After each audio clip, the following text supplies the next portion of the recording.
Hey Science Nights, today we're going to be discussing Unit D, topic 1.4, which is cells and batteries. Over the last couple of lessons, I've been basically discussing how an electrical circuit works. We've discussed that it requires four things for an electrical circuit. You require a load, which is going to basically convert one form of energy, electrical energy, into another form of energy like light, like for example, a light bulb. You also require a conductive wire, which is going to allow for charged particles to move through the circuit. You also require a switch, which can turn the circuit on and off. And then you also require an energy source. And quite often, that energy source is going to be in the form of a cell or a battery, um, an electrical, chemical cell or a battery. And what exactly is that? Well, an electrical chemical cell is a packet of chemicals that's designed to produce small amounts of electricity. And a battery is actually a series of these electrical chemical cells put together. So, interesting side note, if you go out to buy, let's say, a double A battery, it's technically not a battery. A double A has only one cell in it, so technically it's a double A cell. If you wanted to be technical about it, you can't really call a double A battery. If you wanted an example of an actual battery, that would be like a car battery. That is an actual battery because it's several cells put together which help to actually start the vehicle. So that is technically a battery. But double A's, triple A's, those are not batteries. Those are technically cells. But regardless of that, cells fall into two groupings. You can either have wet or dry cells, or you can have primary or secondary cells. So let's first of all take a look at a dry cell.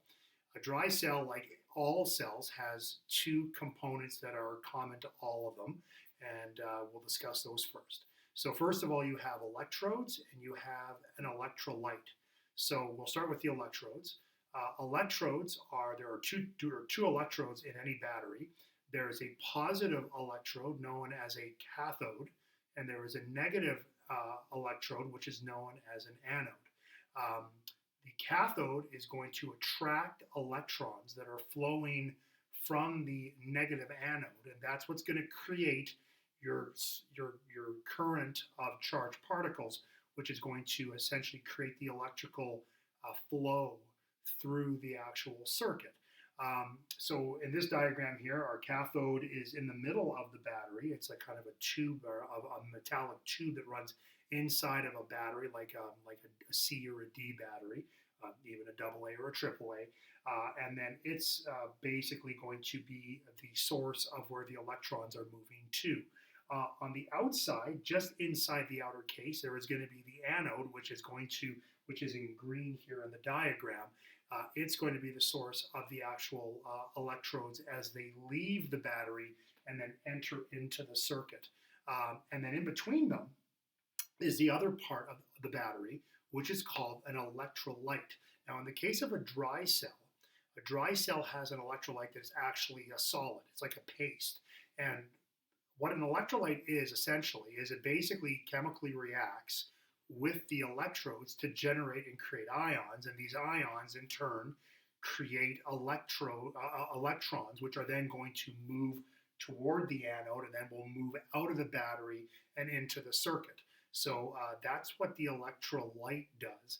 And it's also a barrier that sort of separates the cathode from the anode, and it basically forces the electrons to move through the circuit rather than trying to get directly from the anode to the cathode. We're making that journey very difficult for them. And as you maybe remember in my earlier lessons, the charged particles are looking for the easiest way to move. And if that means they have to travel a further distance, then so be it. And that's where the circuit comes in with a conductive wire that will allow it to move a longer distance, but it will move the greater distance because there's less resistance as it goes through the circuit, as opposed to trying to get from the anode directly to the cathode.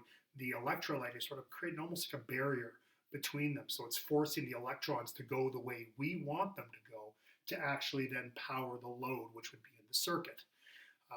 Hopefully that makes sense. And if right now, if you want to, there's a great little video right up here. If you want to take a look at that, that's going to give you a review of the battery.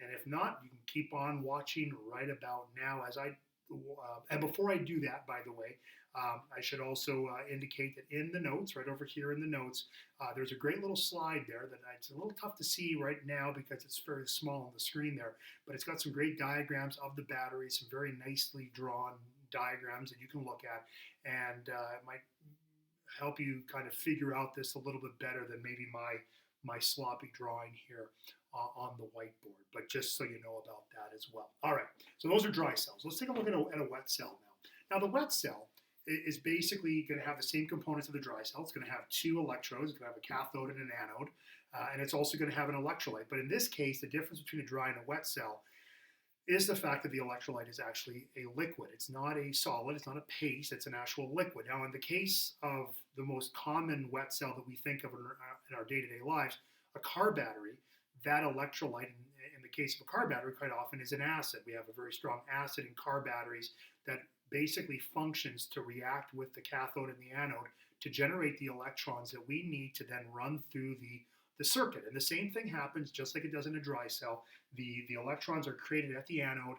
They then flow through the circuit into the car, power the vehicle, and then basically they will return and be brought back to the cathode side of the battery. And that's basically how a wet cell works. Now, if you want to see more about car batteries, take a look at the video right up there. There's a little link coming up to you there to watch a little bit about car batteries if that's something that you're interested in. It might be worth a watch just to see how they actually work.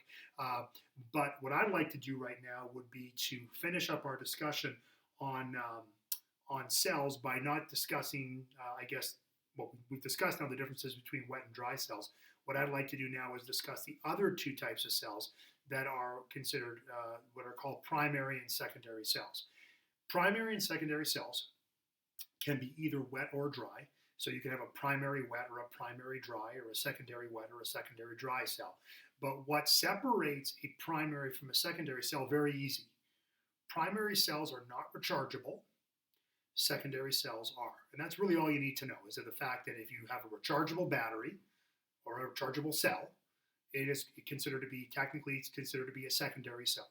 If it's a non-rechargeable battery, which you have to then use once and then you take it to the eco station and get rid of it responsibly, like we talked about in Unit C, that would be a primary cell, which is not going to be able to be recharged. It's a one-use cell when that happens, right?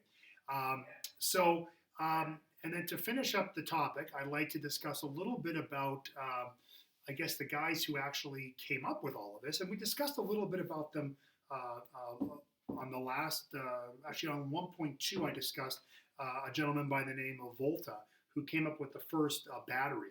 And right at the end of the 18th century into the early 19th century, there were scientists that began experimenting with this branch of chemistry known as electrochemistry, which is basically chemical reactions that create electrical currents. And this became a huge branch of science, obviously, as these pioneers sort of kind of blazed the trail. But you had guys like Volta who came out with the first battery in 1799, which was called the voltaic pile. And then shortly after that, there was a scientist by the name of Sir Humphrey Davy who began doing experiments. And he actually began to isolate elements that had never been isolated before. This would have been about 60 years before Mendeleev came out with his periodic table of the elements, but he isolated a bunch of elements that had never been isolated before, including ones like potassium, sodium, calcium, strontium, barium, magnesium. And he did this in the early 1800s, and he did this using an application of electrochemistry known as electrolysis. And electrolysis just allows you to take ionic compounds and basically split them apart into their individual elements. So he could take, for example, salt and break it apart into sodium and chlorine, and that's how he was able to discover sodium for the first time. So that was a really cool application of electrochemistry early on. And there's quite a few other applications to electrochemistry that we use sort of in our day-to-day lives, and you may not even realize that we're doing it. One of them, and there is a quick linked video right up here, on electroplating, if you want to take a look at that video to see how electroplating works. But what electroplating is if you want to, so you want to be cheap. You don't want a solid gold cutlery, You want to have you want to have gold utensils. Let's say you want to do that. Well, to make gold utensils solid through would be very expensive because that's a lot of gold to make a fork or a knife or a spoon. So what they began doing using electroplating is they created the ability to actually plate certain metals with other metals. So you could actually put a coating of metal on top of another metal, like silver, like gold. And when you hear the term silver and gold plating, which basically is it's almost like an outer layer of gold. So you only need a little bit of gold or silver to basically create the object. Now you don't have to make it solid gold or solid silver from the inside. So you're saving some money by doing that for sure. But that's electrolysis. And again, there's that video that I just the link is right there if you want to watch that video on electroplating. Another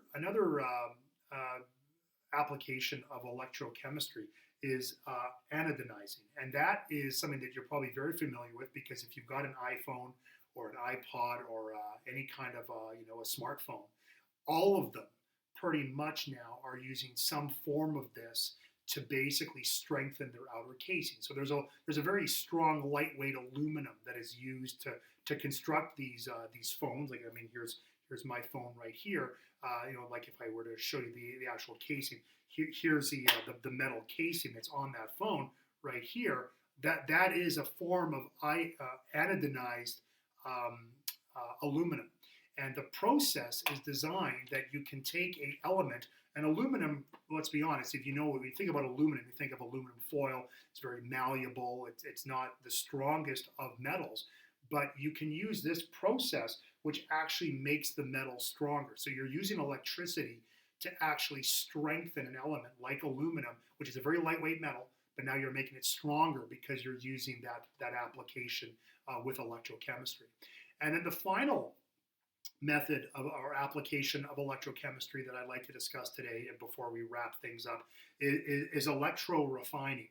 And electrorefining is used now to purify metals. So sometimes we extract metals from the earth and they're not in their purest form. We can use electrorefining to purify a metal once it's come out of the earth, and we can isolate that metal and make it even purer than the actual sample that's coming out of the earth. So they use this quite often in copper mines. Quite often copper comes out and there's a lot of impurities in the copper. They can remove these impurities using electrical currents, and that process is called electrorefining. And that's pretty much it, folks. For today, what I'd like you to do now that we're done this lesson, you got two things for homework. Sorry, two things to do for tonight. One of them is to complete a handout that I'm giving you on cells and batteries, and that there's a link to it right there, or you can go to the description below. There will be a link down there for that handout that you'll need to complete. And then on top of that, I would also like you to complete questions 1, 2, and 3, and 5 on page 294 of the textbook. That's it for today, folks. We are done topic number 1. We're going to be moving into our quiz fairly shortly, and I'll be giving you more details about that in class. All right, so thanks a lot, guys, and we'll see you soon.